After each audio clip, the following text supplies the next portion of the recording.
swept under the rug.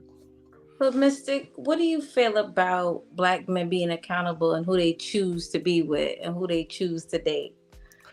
Black men don't have a chance in real life. Like if I saw a young lady that I was attracted to mentally, emotionally, physically, she's not checking for me because, for whatever reason, I don't meet her aesthetics. I'm just talking about in general. I'm married with 4 children, but I have brothers, cousins, uncles, and in general, if a man really wants to have a relationship with a woman, he's asked out in 2023 because it's a fear-based decision-making process when it comes to listening to a black man. So I mean, I just thank God. I really do thank God that I have my wife in my life and my children. Because if I felt like I needed to establish a relationship in 2023, I don't know what I would do. Like I honestly don't know what I would do. Mystic, how long have you been married? Oh, sorry. I've been I was married gonna for say 6 years. 6 years. Go ahead, Mhm. Nay. God bless. I was gonna say it sounds like what I'm gathering from that is that the male and the female both need to be in space of healing before you even getting together. Yeah, because the fact that you're saying how can we get to a place of black love, nobody is working on themselves prior to getting into that relationship. So if you're working on yourselves, you're doing your self-reflection, your inner work, then when you come together, then you can kind of have that communicative area and y'all can speak on things. I think that's probably what it is and why you feel like, we're not listening. And then even saying that, like, women don't listen. That can be offensive. You're always telling us that we don't listen. We're women on this panel right now trying to listen to you. And granted, you're married, and I'm pretty sure your wife listens to you, and you listen to her. I'm gonna gather that. But I think that's what it is. You need to be in a space of healing where you guys are hearing one another out, and you're being respectful of one another, and not being accusatory and shaming the other one by saying you don't listen and you don't hear me out. Y'all are actually able to sit with one another and talk and be expressive in your emotions with one another. It's just a matter of respect. At the end of the day, that's how you can. I would assume that's how you get to black love. But the man said women don't listen. So now what? Are we offended and now we start to talk shit to them, or do we say, well, tell me more? Do we say, how don't we listen? Did we think about a time where you didn't listen to maybe where you can nod your head as opposed to shake your head? I think that's what we need to do. Both of us. I think we all need to do that because we may feel like, again, the man is not listening to us as well. We can feel the same exact way as them. But I think it's a matter of us all listening to each other and us asking, okay, so what is it that I'm not doing? And being able to take it, sit with it, and then act on whatever it is that you say that we're not listening in. But that also takes a level of growth. And that's you in a space and being able to heal and not dealing with your traumas and saying, okay, well, because I'm traumatized by that, I don't want to hear what you have to say. You're sitting there, you're actually listening and not listening to just respond to something. Can I respond to that? Go ahead. Yes, sir. Well, I'm only speaking in generalities. And in general, women have a Disney fantasy when it comes to relationships and men. So if he's aesthetically pleasing and he has his money together or whatever qualities you deem passable, you would deal with that man for no reason at all, right? And this is just in general. So there is no incentive for women to listen to a man when he exists to fulfill a fantasy. And the average man, 85% of men go unnoticed, unheard, and unloved. That's the reality. That's the facts. So when we have these types of conversations, let's not act like the men that you deal with represent men, because the men that a majority of women deal with represent a minority of men.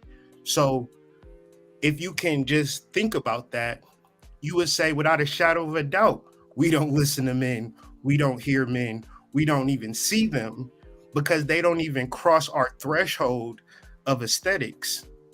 They don't even cross our threshold of finances because we live in an economy, we live in a country that is like unbearable, right? But yet and still, that doesn't stop a woman's ability to fantasize on what her relationship looks like, what her man doesn't look like. And if he don't reach those standards, then we've all been men in a relationship and told by a woman, why don't you do X, Y, and Z? So we've internalized that and we would try to improve ourselves. But I'll ask you this question. Have you ever heard a woman say, I'm satisfied in my relationship, completely satisfied, and I don't want anything more from this man? He is capped out. When Generally, they're not shallow, because what you just described was a shallow woman, because you made it seem as though women are only looking at a man for just his looks. That's not the case. Not I'm every saying woman. in general, like statistics. Let me Not- clarify though. Let me clarify, because that's not what the man said.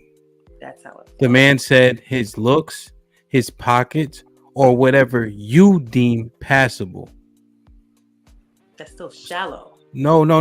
Whatever you deem passable means there's traits that qualify for you that now that man fits into your fantasy. So he didn't. He gave two, the top two or the top three, especially a man's pockets, and then he also made sure he qualified it by saying, or whatever fits into your so-called fantasy, then you'll, so on and so forth with that man. So it's very important, and I mean he said a lot, but it's very important to understand what he said. Go ahead, Nay.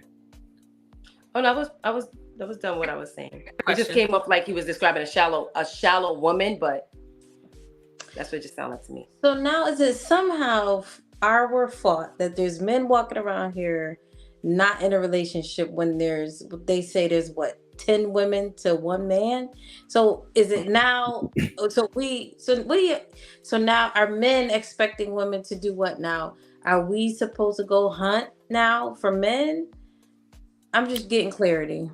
Women want the same men. The large majority of men aren't sought after by women. They don't have options.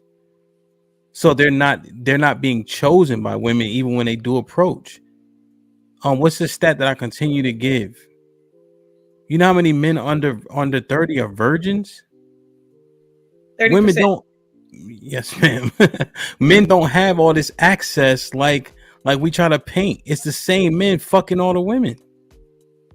So Hamp, how does that change? Because I mean, even if you do have a man that the men that I'm gonna tell you, get you a 5'6" fat nigga who doing his job. God damn it, that work on the back of the dump truck making $50,000 a year, that will be home at night and up in the morning bright and early. Like y'all want these stallions, and there ain't enough stallions to go around. Those men. I'm not. Nah. Y'all done got me started. I'm not done. I think these stallions fucking all your friends. Yo, where Isha at? God damn it. I was trying to talk to this girl. Hold on, sis. I'm on it now. God damn it. I'll try to talk to this girl. She said no. I said why? She said because you had sex on my whole floor. I said good God Almighty. Shout out to Walmart, man. Good gracious. Like yo, that's like yeah. And that was a lot of, you know what I mean? So you just selecting the same cats. And it was plenty cats not getting no buns, no cheeks, no nothing. But they get walked right by. Right, Hood Mystic? See? You can see him nodding. He all in the camera. You can still see him nodding. Were those men, those dudes, did they approach women? Were they approaching women like you was approaching them all on the same floor? See now what did Hood Mystic lead off his soliloquy with? Accountability. I mean, I'm asking because if a woman may not immediately feel like she's going to go up to a 5'6" man. Bro, can you see my finger? If your lip was right here, my finger would be all on your nose and everything. All right. But see, here's the thing. You guys have so much access. You guys control so much of that. But if men are getting rejected all day long, like it's just hard. So you go to your room, and then this is what, when we was in college, I graduated 09. So the internet was popping. You go to X videos, get your rocks off. Fuck it. Then go to football practice. like what I don't understand though is how is it just feels like the overall tone, and I'm not talking about Mystic in particular, but it just feels like the overall tone of these conversations as a collective is it's always our fault one way or another. It's either we got too much mouth, we got too much attitude, and so the men don't want to deal with us, so that's why we're single. Or we're too old, we're too fat, we're too ugly, that's why we're single. Our eggs are dried up, that's why we're single. And now it's we're not choosing the men who aren't as visible or who don't fit into this fantasy, assuming that we all have some kind of fantasy, which that's, I'll put a pin in that because that's a totally different conversation. It always comes back to us. And the overarching point of the conversation is women don't take accountability for anything. I'm bugging here. I'm totally lost. It's just, at what point do we have a meeting of the minds and stop pointing the finger? Like, it can't always be our fault in every single direction. We're not responsible for everything that goes wrong with relationships in the Black community. Yeah, you're not, and we can go down that path, but we're having a specific conversation. So he just letting you know that I think we assume men are having all this sex and got all this access when the majority of men don't. That's all we saying. We're not saying fault or not. We're just saying that a lot of cats ain't getting no cheeks. A lot of women ain't